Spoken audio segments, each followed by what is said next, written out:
Hey, good morning. Chuck here with Apple Drains. Let's take a look at negative grade on a driveway. Do you know what that means?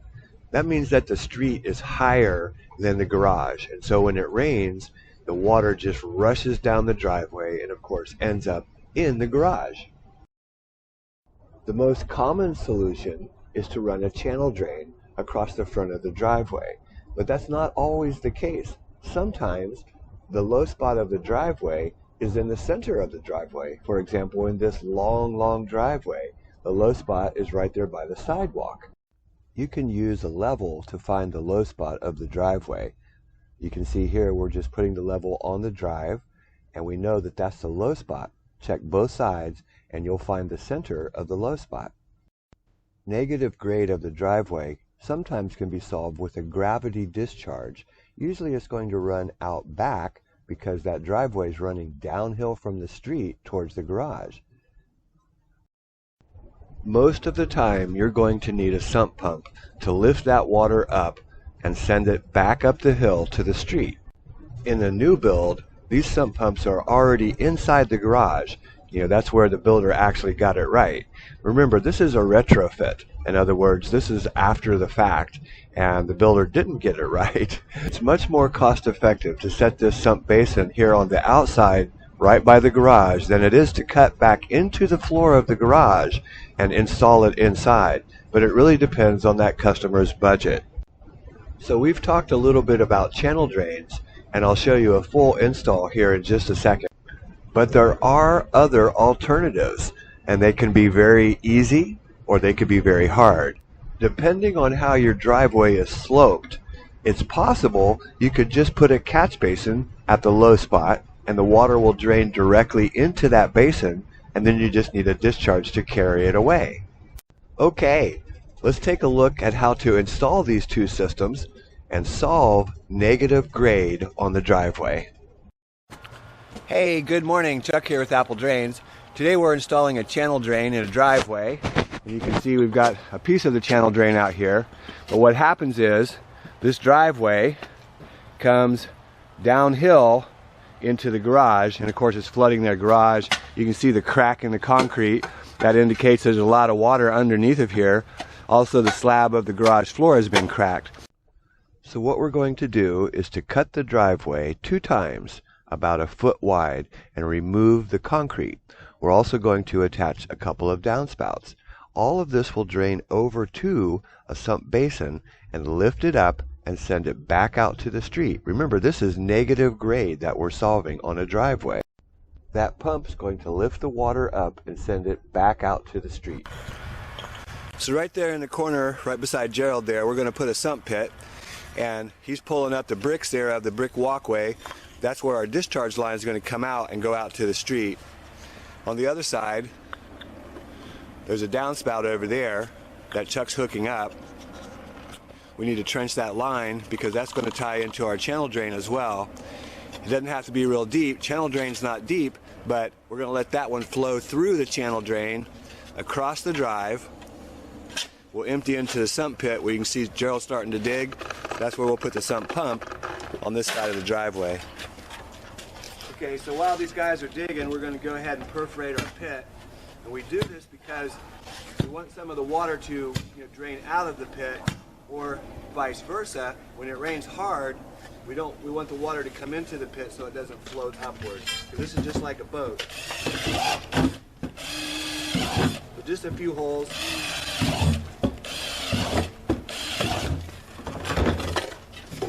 And then we perforate around the side of it.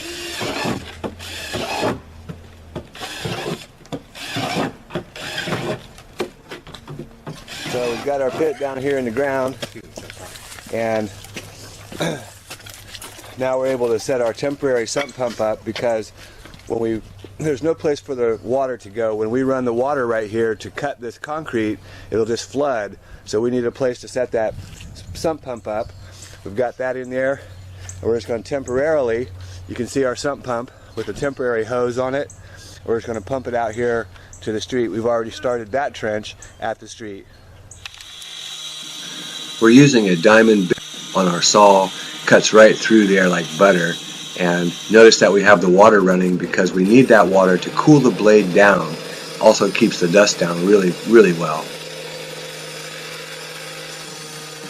So while I'm cutting the driveway, I'm having the guys go ahead and finish the trench on out to the street. And that's for our discharge line for the sump pump. You'll notice I'm using the channel drain as the straight edge. And this is because some people say go ahead and snap a chalk line, but as you can see, the amount of water and dust and the mud from the soil itself, you can't see the line. It's impossible. So it's better to have some type of a straight edge through there. You'll also notice I'm using the level, which is 2 feet long, to give us a good guide and keep our line good and straight. Normally you're a little closer to the garage door, but this is the low spot of the drive, and so this is where the channel drain has to go. Okay, so we finished cutting both sides of the concrete so we can install our channel drain. Now we're going to break this out. The secret to this is just keep pounding with your pry bar until the concrete cracks. I promise you that it will crack. If you cut all the way through it, you'll be able to do this in a matter of seconds. It's really that simple. We pound just like a jackhammer, and that concrete will get weaker and weaker, and you can see the cracks, and then we'll pry those out with the pry bar, and we'll be ready to install the channel drain. Once you've finished making your cuts through the driveway, next you'll need to take the pry bar and you can break this straight out. I promise you that you don't need a jackhammer. This pry bar will break this concrete up and you can pull it right out of there. Usually we make them about 1 foot long. Concrete's heavy, so you don't want to make it too big to not be able to pick up, but you can definitely pull this out of here. Think of yourself as a human jackhammer. Basically, you're just going to keep hitting that concrete and it will get weaker and weaker and eventually crack. It really is that simple. Once you have a giant wheelbarrow full of concrete, haul that away, whether you're putting it on your property or whether you're going to haul it to the landfill. Either way. But you can see it comes right out. Pry bar, pound, and it will be out of there. This may not seem like a do-it-yourself project, but I promise you this is not that hard to do. And of course you might not have a saw, you might have to go rent the saw, you might have to buy a pry bar, but it is something that the homeowner could do themselves if they wanted to tackle the project. So remember that concrete is a very strong substance, but when you hit it with a hammer or a pry bar, many times it works just like the jackhammer. It just weakens the concrete and eventually it will crack. And the real secret here is to be able to cut clean through the concrete. So let's take a look here. So you can see if you cut clear through the concrete, we're down into the clay. You can see this is clay and not concrete. Cut clear through. When you take that pry bar and crack through it, it's just going to pop right out of there. Real simple job. So now that we've made our cut and removed the concrete, we need to clean up a little bit because this is kind of like concrete dust. Although it's wet, if you leave it on there, it's going to dry onto your old concrete. So we want to try to get as much of it up as possible before we go any farther. So now we're plumbing the discharge line. This is 1.5 inch PVC. You got it, goes all the way out to the street, to the curb cut. Putting our couplings on. We need to glue this. Good amount of glue both sides of coupling. Somebody push the back of that pipe for me. Got it.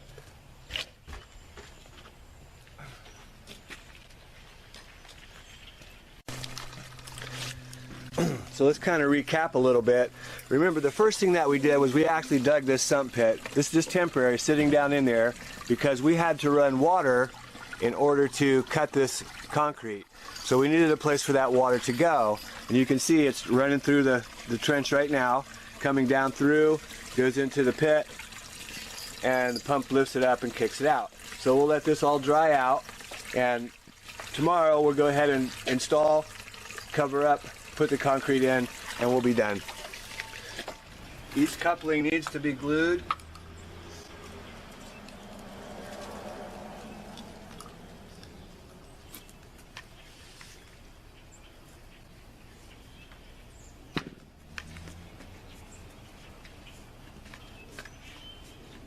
Perfect. So you can see we went under the cable wires. We've got 1.5 inches going all the way to the street, and it starts back at the sump pump from the discharge. We'll show you that in just a second. Okay, so we've got our pit installed, our discharge line. Tomorrow we'll hook up the channel drain. That's what this trench is all about right here. We'll also hook up that downspout in that corner over there. And that water from the roof will come through the trench drain and come all the way over here. We're going to backfill this area right in here just so it stays put, and that's about as far as we'll get today. As you can see, our discharge line comes out. We've already covered that. 1.5 inches PVC. This is uphill coming out here to the street, and here's where we're going to discharge right here. And that pump will kick that water out. No problem at all. Should keep up with fairly heavy rains. Of course, you'll never beat Mother Nature. Here at the curb where we're discharging, we've already used the concrete saw and made a couple of cuts. Now all we do is take the pry bar, pop it loose, they lift right out. Finally, we'll just go ahead and grind it out a little bit with the pry bar just to clean out the trench.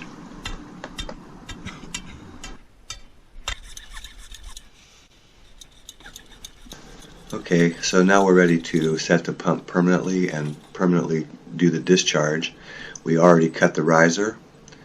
Next we're putting on the check valve. Remember that arrows point up. Use your handy dandy drill, tighten up those clamps, make sure they're good and secure. Set your pump back in the pit. Get it square where you need it. Next we're going to put on our no hub to the discharge line where we'll make our connection. Glue up your fittings, bring a 90 up, tighten up your no hub with your handy dandy drill, more glue, another 90. There's already a hole cut there in the pit. Now we'll just run a piece of pipe right across from one 90 to the other, glue it up good and tight, and it's done. As a permanent discharge, the check valve, that water will run all the way out to the street. This is a very important note. Can you see where the channel drain ends? It's actually still inside the driveway. That is for aesthetics, and it looks so much better than coming all the way across the drive.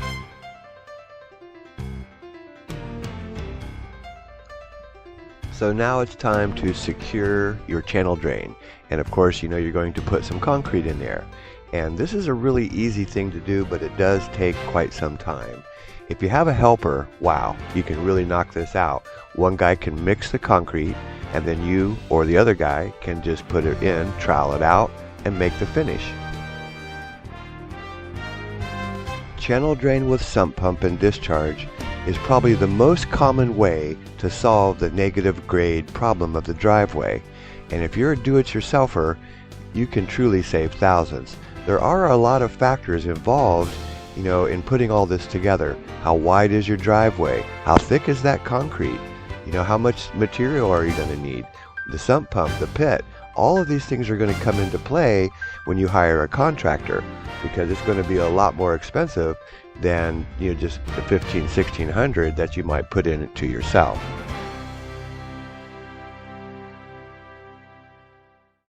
The hardest thing about putting channel drain into the driveway is to try to get your slope, get your pitch, to get that water to run across the drive. Most of the time you're going to end up going through grade. In other words, you're going to have to make your channel drain go down through the higher part of your driveway. So here at the beginning of this line, you can see it's fairly flush, has just a little bit of fall to drop into it. But as we get further down into the other side of the driveway, it's going to have a much deeper drop into the channel drain. Not so much that your car can't drive over it, but it will be more than you think. Okay, so we patched up the curb. You can see our discharge coming out there. Should work really good. Hey, this is Chuck with Apple Drains, reminding you that if you believe you can do something, I guarantee you can do it. Have a great day.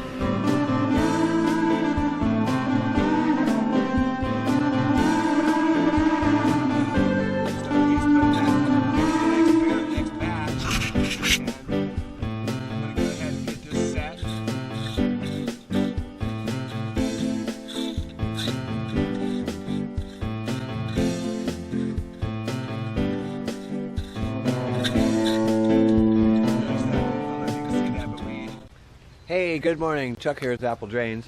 You know, a lot of times I'll come back to a job site and just double check things and make sure things are working good. We installed this channel drain here yesterday, and it rained really hard last night, a couple of inches. It looks like it's working really good. You know, debris, of course, the leaves on top of the channel drain, that's normal. But, you know, there's a sump pump that comes from the crawl space, ties into that downspout drain, and then we've got it running through our channel drain. And it's looking like it's working really, really good. Let's go out to the street and see what kind of a discharge we have. So you can see we've got a tremendous discharge. When that pump kicks on, that will come straight out here to the street, to the curb, flows down this curb where it belongs, down to the storm drain.